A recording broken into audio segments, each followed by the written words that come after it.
Yuk, kembali lagi di Berita Gulat by MIF Wrestling. Dan seperti biasa, buat hari ini ada 3 berita yang akan dibagikan. Tapi buat hari ini sih ringan-ringan dulu aja, kita nggak usah yang terlalu serius.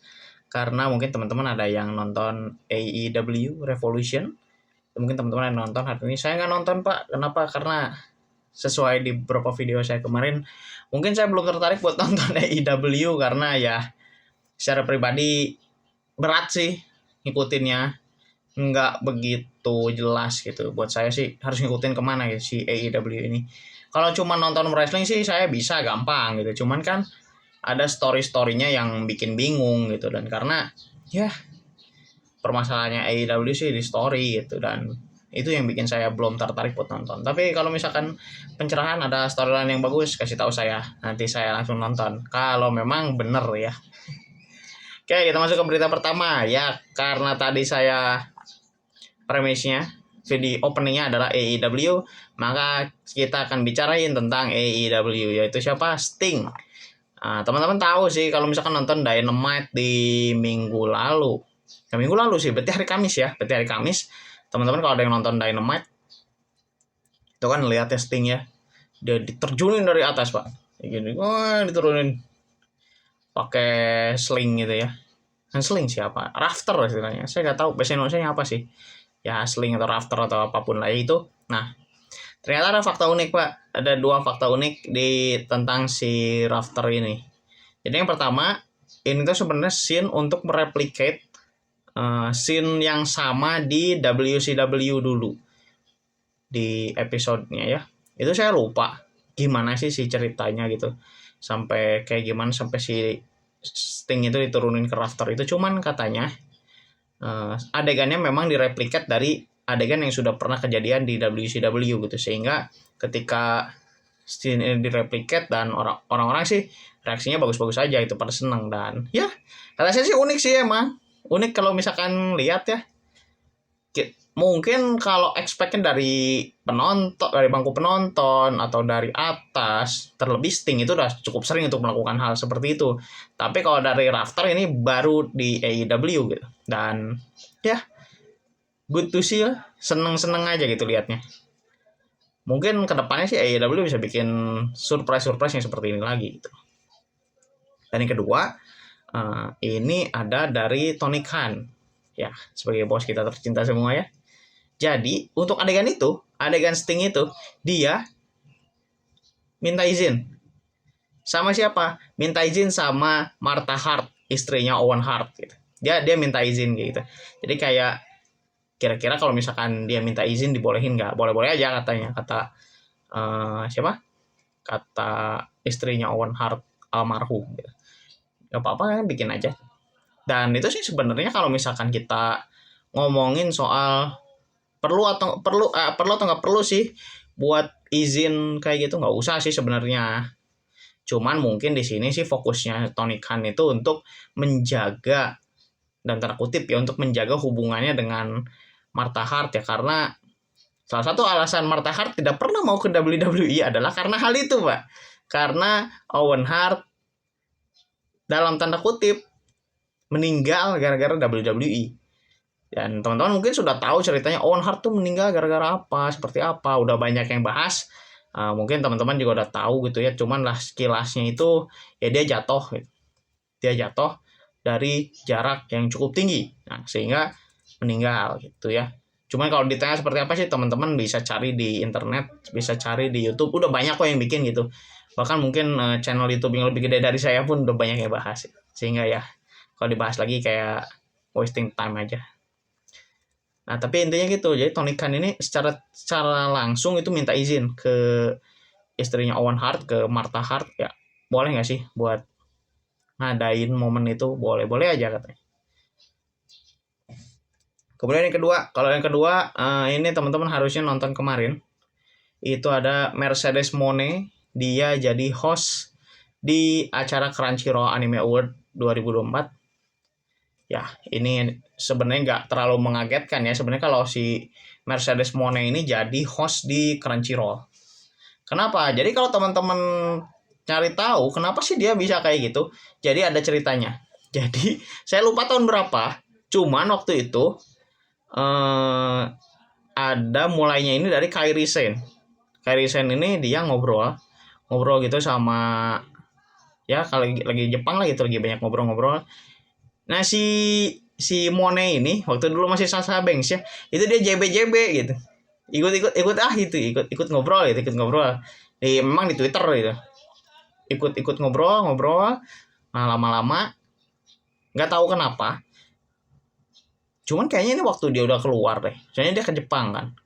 Nah dia itu tiba-tiba ketemu sama siapa, sama autornya Sailor Moon. Jadi sebenarnya dia tuh ya kalau misalkan kita lihat seberapa wibu, ya biasa-biasa aja sebenarnya, mirip-mirip sama penonton kebanyakan lah, yang baik yang di sama-sama di barat maupun yang kita gitu sebagai penonton lokal Indonesia gitu. Cuman memang yang bikin dia spesial adalah ketika kejadian dia dinotis sama autornya Sailor Moon, dia sampai dapat tanda tangannya dan ketemu. Ini yang bikin jadi surprise gitu. Dan hasilnya gimana? Crunchyroll Anime Award buat saya sih jelek, ya Allah ampun. Itu sebenarnya kalau fan voting sih nggak masalah ya. Jadi nah, ngomong-ngomong fan voting, itu kemarin ada award Wrestling Observer Newsletter award ya. Jadi itu award khusus untuk pegulat-pegulat gitu, yang ngadain media Wrestling Observer Newsletter ya. Kata saya sih yang nggak perlu terlalu didengerin, karena memang si pemilik medianya kan Dave Meltzer. Dave Meltzer ini memang cukup bias gitu kalau misalkan teman-teman lihat berita-beritanya dia kalau ngomongin WWE. Jadi kayak omongin itu WWE ini nggak terlalu ini. Memang sih kalau dari segi penulisan nggak bias sama sekali gitu.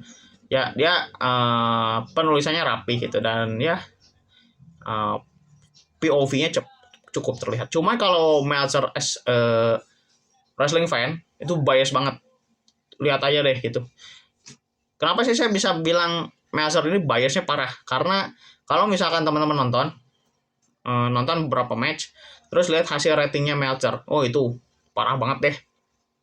Jadi kenapa parah? Karena kalau misalkan dia itu menilai pertandingan WWE dengan pertandingan di tempat yang lain itu bakal beda banget. Makanya kalau misalkan teman-teman lihat ada fans AEW yang bilang lebih baik dari WWE cuman gara-gara bintangnya Meltzer, gak usah dengerin deh, jelek emang jelek. Kalau kata saya nggak perlu di inilah, namanya juga kalau rating kan lagi-lagi apa, bias, tidak ada patokan standarnya. Sehingga kalau misalkan kita ngomongin pertandingan ini lebih bagus dari ini gara-gara ini, sebenarnya nggak apple to apple juga dari awal gitu. Kita harus lihat juga kondisinya, kayak ini pertandingan kenapa sih terjadi, kenapa ini pertandingan seperti ini. Nah jadi ini sebenarnya agak panjang kalau misalkan kita bahas, dan ini mungkin lebih cocok di in-depth gitu. Cuman ya untuk overview-nya kurang lebih seperti ini. Jadi kalau misalkan ada yang bilang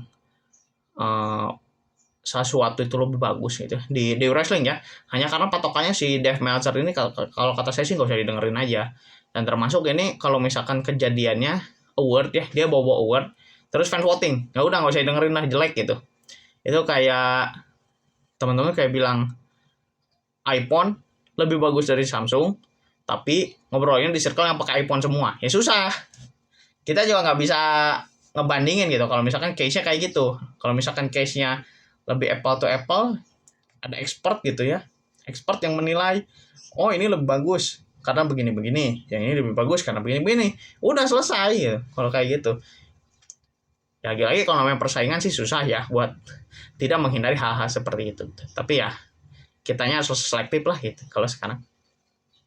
Dan yang terakhir itu ada berita dari William Regal. Nah ini teman-teman udah tahu lah ya William Regal ini ngapain gitu.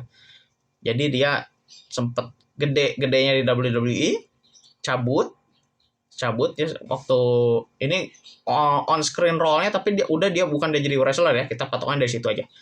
Jadi dia terkenal di WWE beberapa tahun ya sebagai general manager NXT, kemudian dia keluar pindah ke AEW, dan kurang lebih ya hampir 1 tahun lah dia berkarir di sana. Cuman memang sebagai manajer aja posisinya. Setelah itu dia cabut dan balik lagi ke WWE, tapi dia nggak langsung balik karena ada sebuah klausul unik di mana William Regal ini tidak boleh tampil di TV, di program TV apapun WWE selama 1 tahun. 1 tahun loh ya. Katanya apa? Biar story Bloodline. Kok Bloodline lagi salah. Bloodline kan Roman Reigns ya Pak. Blackpool Combat Club. Nah, biar storyline-nya mereka ini makin kuat gitu. Ketika Regal cabut, ya karena Regal keluar dalam keadaan dalam tanda kutip diserang gitu. Nah, setelah setahun William Regal balik dan kemudian penampilan pertama itu adalah di NXT nunjuk Alpha Reigns atau siapapun lah, intinya dia anaknya The Rock sebagai general manager NXT yang baru. Tuh. Nah, sekarang pertanyaannya, kenapa bukan William Regal aja yang balik lagi jadi general manager? Ternyata ada alasannya, Pak. Jadi si William Regal ini ternyata sekarang jabatannya bukan sebagai talent atau on-screen personal role lagi. Tapi sekarang dia jabatannya adalah Wakil Presiden bidang pengembangan bakat global. Nah, gitu. Vice President of Global Talent Development. Gitu. Itu kurang lebihnya. Nah, fungsinya apa? William Regal ini adalah yang memimpin scouting. Yang memimpin scouting di mana dia nanti akan mencari bakat-bakat di seluruh penjuru negeri, seluruh penjuru dunia. Nanti dia akan mencari bakat-bakat terkenal yang bisa dibawa ke WWE. Ini sebenarnya sudah dilakukan dulu ya. Waktu dia masih di WWE itu sebenarnya role-nya dia kayak gitu. Jadi scouter kayak gitu. Nah, yang mimpin posisi ini waktu itu, tapi belum ada jabatan yang kayak gini. Ini adalah Triple H langsung. Sekarang kan Triple H ini adalah sebagai Chief Content Officer. Nah, sebelum itu, dia itu pegang jabatan ini.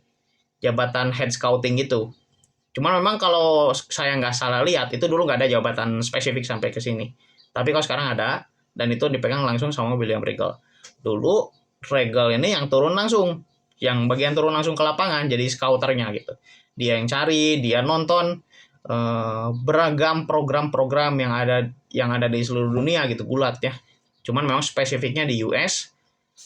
Beberapa kali itu Regal tuh pernah ketahuan nonton Ring of Honor, Pro Wrestling Guerrilla atau PWG ya. Kemudian juga ada beberapa tempat lain itu William Regal itu nonton di situ karena memang banyak pegulat bagus di situ waktu itu.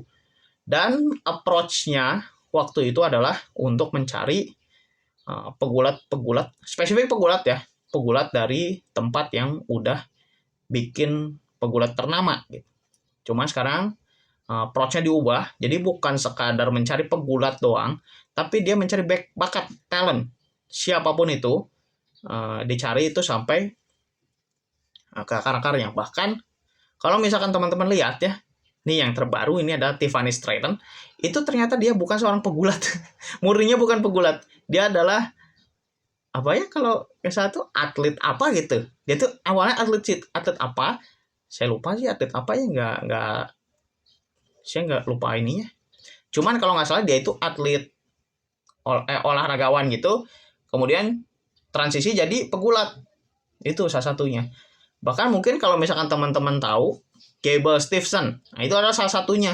Gable Steveson ini adalah dulunya pegulat apa? Pegulat amatir. Pegulat amatir, kemudian direkrut sama WWE gara-gara menang Olimpiade. Dan sekarang nasibnya kemana nggak tahu.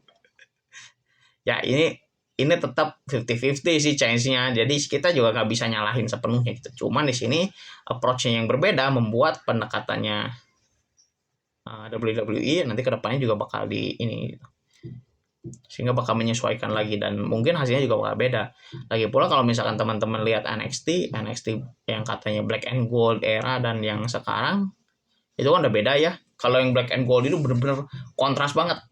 Kayak ini Raw SmackDown di atas ini, nah NXT itu di bawah. Sekarang tuh setara. Jadi kalau disebut development talent juga enggak, brand ketiga tapi brand ketiga pun enggak. Cuman memang baik NXT dan Raw dan SmackDown itu punya pendekatan yang sama gitu kurang lebihnya. Jadi disesuaikan. Jadi ketika dia transisi naik ke main roster itu nggak kagok. Jadi pindah ke Raw atau pindah ke SmackDown tuh jadi dia udah adaptasi lebih baik. Cuman memang pegulatnya saja yang berbeda gitu kurang lebihnya. Itu aja dulu buat pembahasan hari ini ya. Ini bukan news, lebih ke ini kayaknya preview in-depth ya. Aduh, in-depth saya nggak bikin ya. Udahlah, gitu aja dulu episode hari ini. Semoga kita bisa bertemu di episode berikutnya. Jangan lupa like dan share jika bermanfaat. Boleh dislike kalau ngerasa nggak bermanfaat. Ya. Silakan kritik, saran di komen. Atau mau tanggapin video-video yang sudah saya berikan, silakan kirim di komen. Dan jangan lupa subscribe biar nggak ketinggalan update-update berikutnya tentang video-video yang akan datang. Sekian.